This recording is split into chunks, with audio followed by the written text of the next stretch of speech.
Hey, everybody, welcome back to Archaeology After Dark. I am, of course, your host, Daniel Rhodes, and my guest today is Dr. Jamie Goodall. Jamie, thanks for being here. Thanks so much for having me. So the idea behind today's episode is not only do we want to talk about, the concepts and history and archaeology and things like that, but we also want to talk about what inspires us to get into that field. So the idea is piracy. People have love stories about pirates. They want to talk about pirates. They, for some reason, feel the need to dress up like pirates and think that being a pirate is a great occupation. So tell us about yourself, Jamie. So currently I'm a staff historian at the U.S. Army Center of Military History. So I have to preface that everything I say is my own opinion and not reflective of the government or the DoD. Before that, I was an assistant professor of history at Stevenson University, just outside of Baltimore. My specialty is pirates of the Atlantic world in the 17th and 18th centuries. I studied that at The Ohio State University, where I got my PhD. And I have my bachelor's degree in archaeology and my master's degree in museum studies and public history from Appalachian State University. So you have a degree in archaeology. Has that changed the way you look at or teach history or approach history as a subject? Yeah, absolutely. For my doctoral dissertation, for example, I relied pretty heavily on Texas A&M's nautical archaeology dig that they did at the sinking of Port Royal. So my tavern chapter focused a lot on the material culture and the archaeological site that they found. And so for me, I like to bring that aspect into my historical work just because it helps to bring a new context to the historical work that we do, because you can only rely on the written records so much because people are biased, and a lot of the documents that we use were, written down for a specific purpose, and we can't always know what that purpose was. In my opinion, it helps that you have something, tangible in your hand to touch and see, and people look at it and they're like, whoa, this is real. This actually happened. Yeah, it was, we did a dig at the Biltmore Estate. There was a Proto-Cherokee village site, and it was just incredible to be working with the land that hadn't been touched for, centuries, or materials that hadn't been seen for centuries, and just knowing that somebody else from hundreds of years ago, even thousands of years ago, could have used, were using that material. And that, folks, is what, inspires us to do what we do, finding things that people hadn't seen and touched in hundreds and hundreds of years. And we're like, wow, this is wow. So you want to talk about your book? Sure. I published a book called Pirates of the Chesapeake Bay, from the colonial era to the Oyster Wars, last year with the History Press. And it focuses specifically, of course, on pirates in the Chesapeake Bay, the roles that pirates played in shaping the development of Virginia and Maryland, especially. And I sort of go through and tell stories. So you don't have to read it from front to back. You can sort of skip around if you want to, because each story is self-contained and it focuses on particular individuals or particular battles, like during the American Revolution or the War of 1812. Are there any instances or characters that people would know ahead of time before they open the book? So I do touch on a couple of famous pirates like Captain Kidd and Blackbeard, although they're not featured too prominently because the Chesapeake Bay wasn't their primary base of operations, but they did spend time in the Chesapeake Bay. Most of the pirates that I researched were lesser known figures in the historical record. Now, Blackbeard, if I'm not mistaken, operated a lot out of what is now South Carolina. Yes. Okay. So there's our wonderful Southern connection for those of you who are eager to have some Southern flavor in your history. So, Yeah. in your opinion, what causes people to get into this kind of thing? I mean, it in romanticized, it seems like a good idea. In reality, it seems like a terrible idea because you're on a boat for, months at a time and contracting things like scurvy and ocean madness. Yeah. So there are a lot of different reasons why somebody might turn pirate.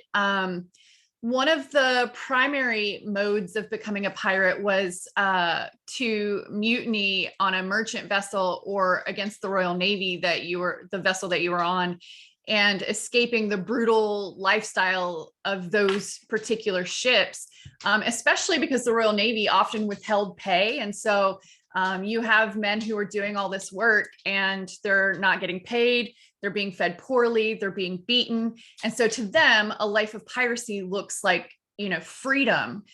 Others have wives and children, so they have families that they need to take care of, and they're not finding traditional employment or not making enough money through traditional employment. So they might turn to piracy as well. And for some people, I think it was just adventure. Like Stede Bonnet, for example, he was a wealthy businessman from Barbados, and he just got tired of his life and ditched his wife and kids, sold his business, bought a pirate ship, and paid for a pirate crew to join him. And he decided, this is my midlife crisis, and this is what I'm going to do. I'm going to go pirating. So instead of a bright red sports car, he traded it in for a black flag and a boat. Yeah.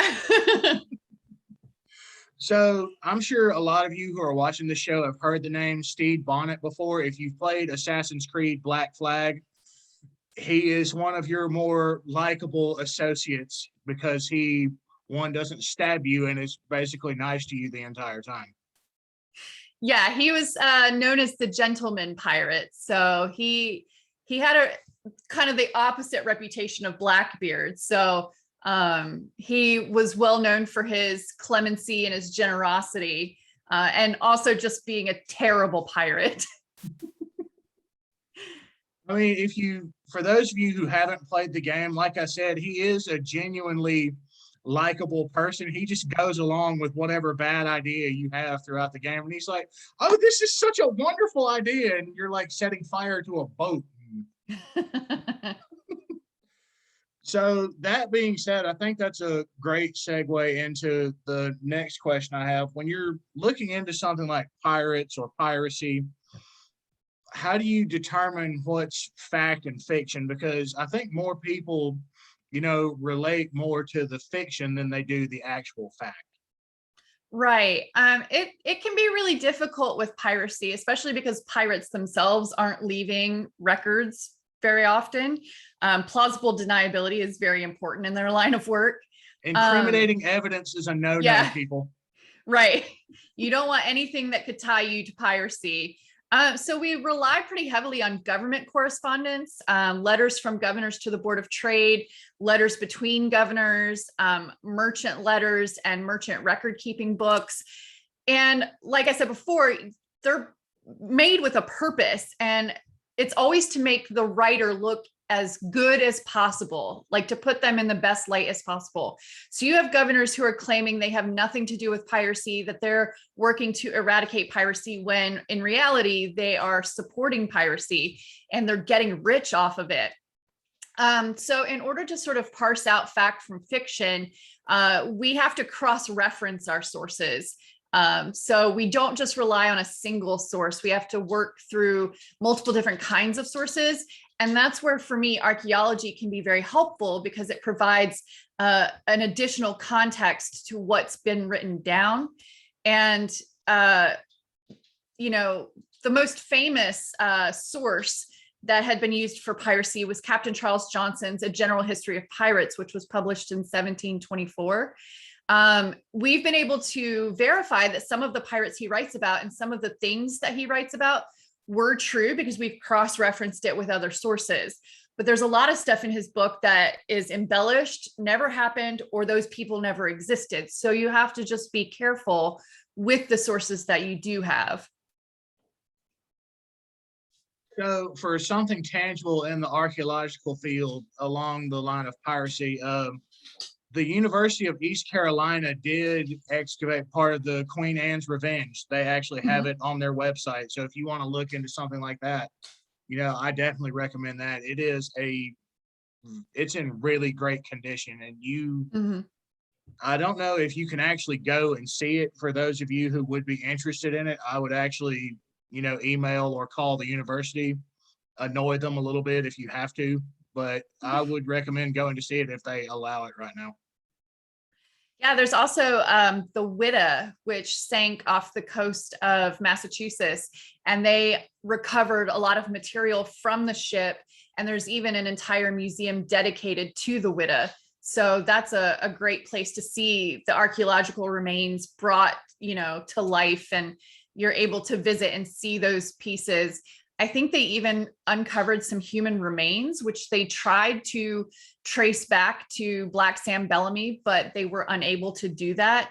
And that's really rare in underwater archaeology, is to find human remains, just because unless they're buried pretty deeply, they degrade so quickly. So that was quite a significant find for the Witta excavators. So Black Sam Bellamy, that's not one I'm familiar with. You want to go into that one a little bit?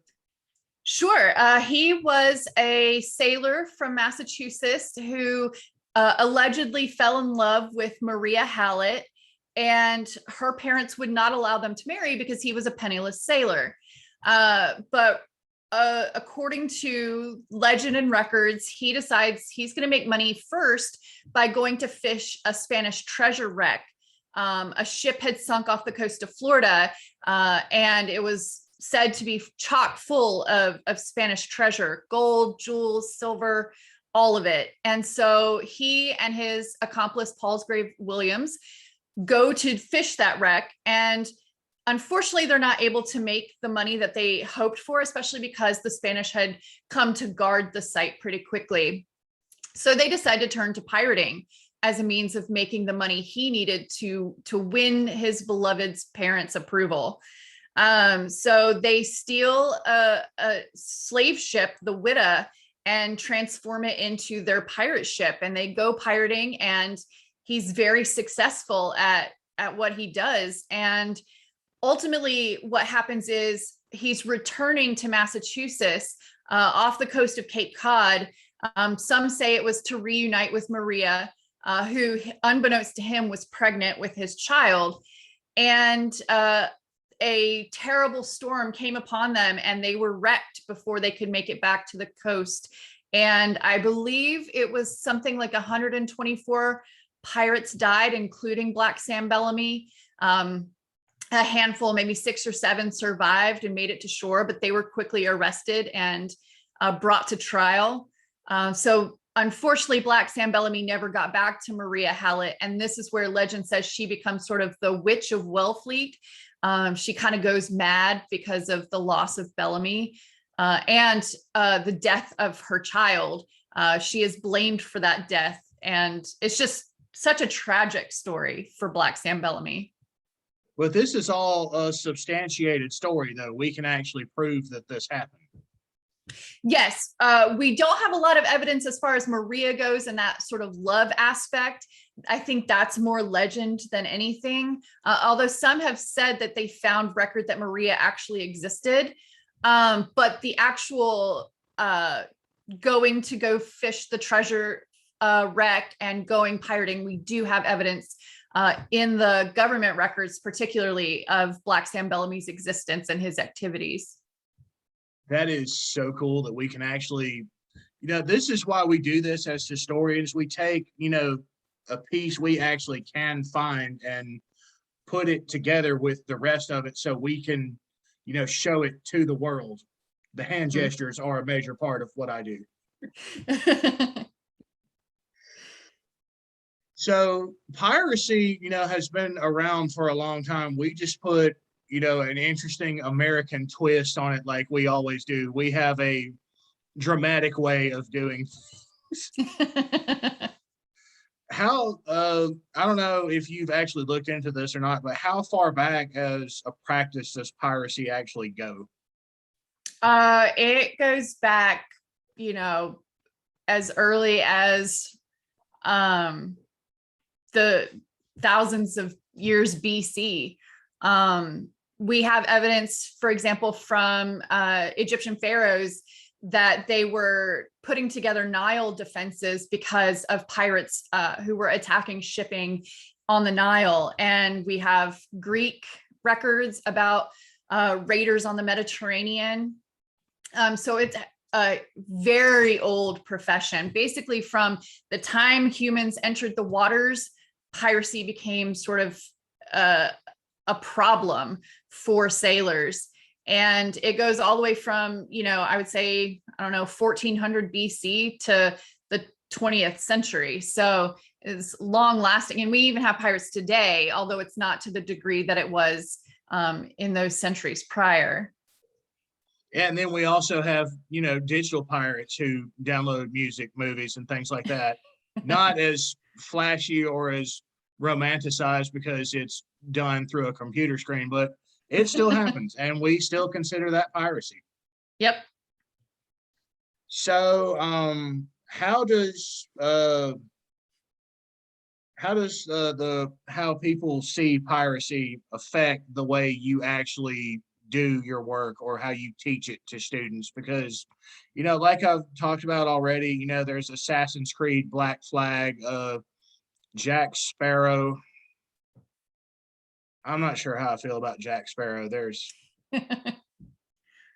a lot about Jack Sparrow that you can say, but I don't consider Jack Sparrow. So how does characters like that actually add to or take away from what you do?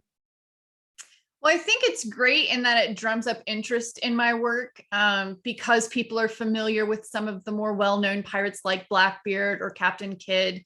And having that interest is great when you're writing about pirates and you want people to buy your book or invite you to talk about your work.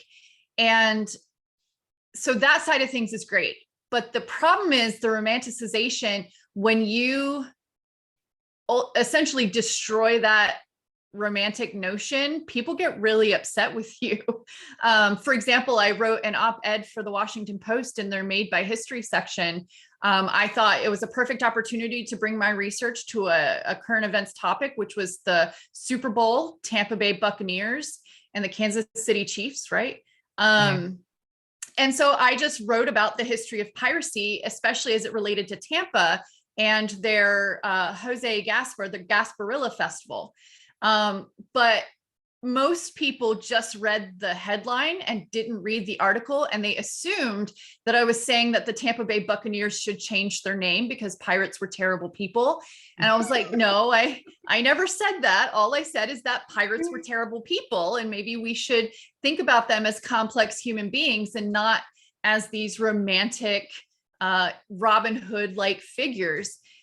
So in that sense, it's hard to have these pop culture references to piracy, which are so either overblown or romanticized, that people really cling to that. And they want to believe that pirates were these proto-democratic, egalitarian individuals who, robbed from the rich and gave to the poor. But some of them certainly were, but for the vast majority, it was just about making money for themselves. So I think that's where historians and archaeologists have something in common. People see something like Indiana Jones or Tomb Raider or something like that, and they automatically assume that being an archaeologist means I'm going to take you to a ruined temple somewhere in South America. But in reality, what I'm doing is leaving you in the woods for 7-8 hours a day, and you're doing nothing but digging holes. Yeah, essentially. When I did my undergraduate degree in archaeology, I, of course, had that notion of like Indiana Jones. And then the reality of it was very difficult and backbreaking, quite literally. I herniated 3 discs in my back during the dig. So not quite the glamorous lifestyle I had been led to believe. No, there are no, Harrison Ford is not there to save you. It's a lot less fun than he makes it sound, even though he destroys just about every culturally significant thing he happens to find. Right. Yeah. So what else would you like to get into in the subject of piracy? I know it's a lot to cover in a short amount of time. And this is something people love to talk about, whether they, have the romantic notion of some dude coming by on a boat to rescue them from a life of oppression, or if they want to rebel against the king, queen, whoever it is that signs their paycheck at the time. Well, I guess one of the things that people typically want to know about is, were there women pirates? And if there were, what was their role? As far as the Atlantic world goes, when I worked on my book on the Chesapeake Bay, I came across a ship called the Dancing Molly. And it was a oyster pirate ship, essentially, during the oyster wars of the, I would say, 19th century. And Governor Cameron from Virginia was waging this war against the oyster pirates, and he came across this ship and decided to attack it because the men were on shore, and it would be really easy to seize the boat and then arrest the men who would be stranded on the island that they were on gathering timber. What he didn't know was that the pirate's wife and 2 daughters was on board, and they were very skilled seafarers themselves. And so when they saw Governor Cameron coming, they decided to sail from Virginia waters into Maryland waters outside of his jurisdiction. And despite him firing all these warning shots at them, these women made the move, and they escaped the governor's justice. And so that was a unique instance of women as pirates in the Chesapeake Bay. It was really the only evidence I came across of women in piracy in that particular region. Probably the most famous are Anne Bonny and Mary Read.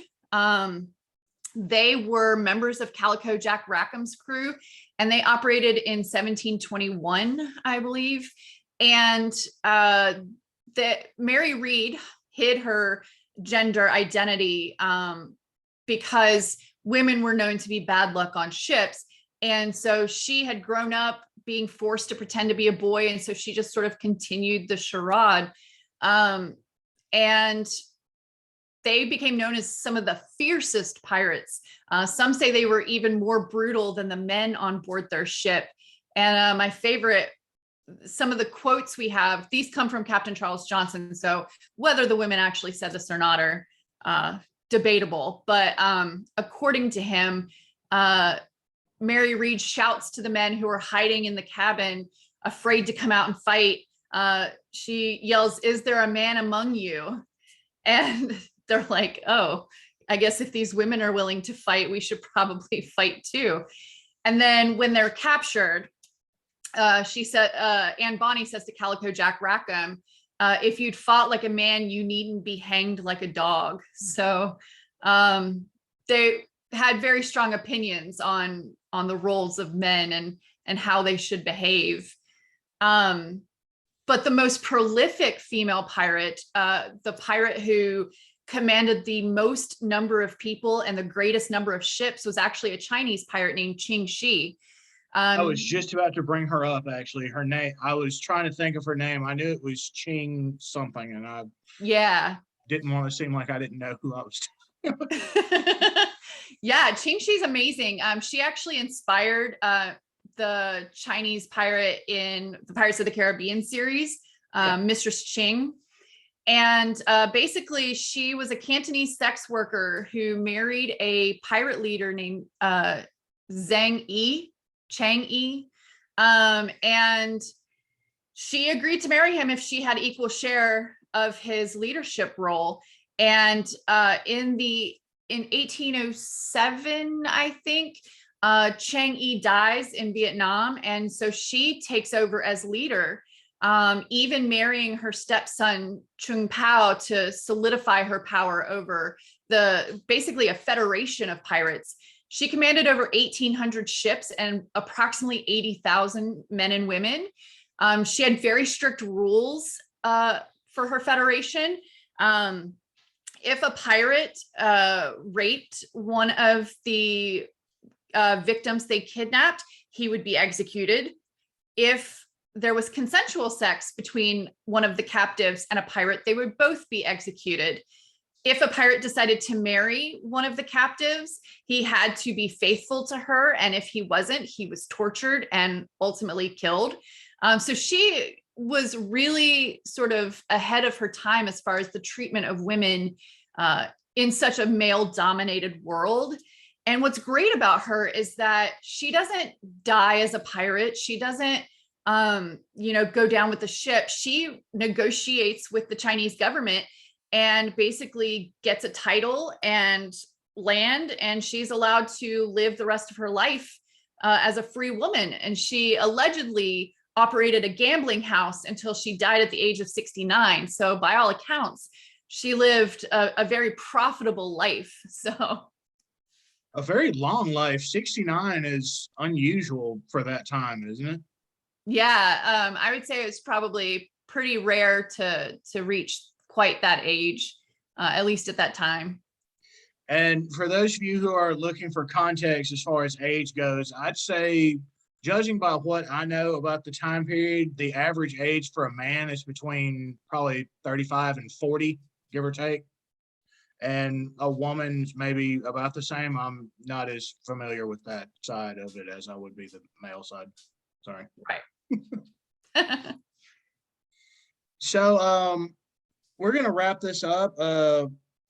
Any last bit of wisdom, websites, things? So this part of the show, I like to bring up career advice. A lot of our people or viewers are students who are starting out, and they have a lot of questions, and I'm glad they're asking them. Yeah. What kind of advice, books, websites, things like that would you recommend they look at to learn more so that they're less scared of the real world? I mean, I think organizations like the American Historical Association and the Organization of American Historians have great resources for individuals who are looking to get into the profession, especially advice regarding graduate school. My big advice in terms of entering graduate school is do not pay for it. Just don't. Make them pay for it, because, college is already expensive enough. They're going to need your labor as a graduate student. So it's better for you to have them pay you to come to their university.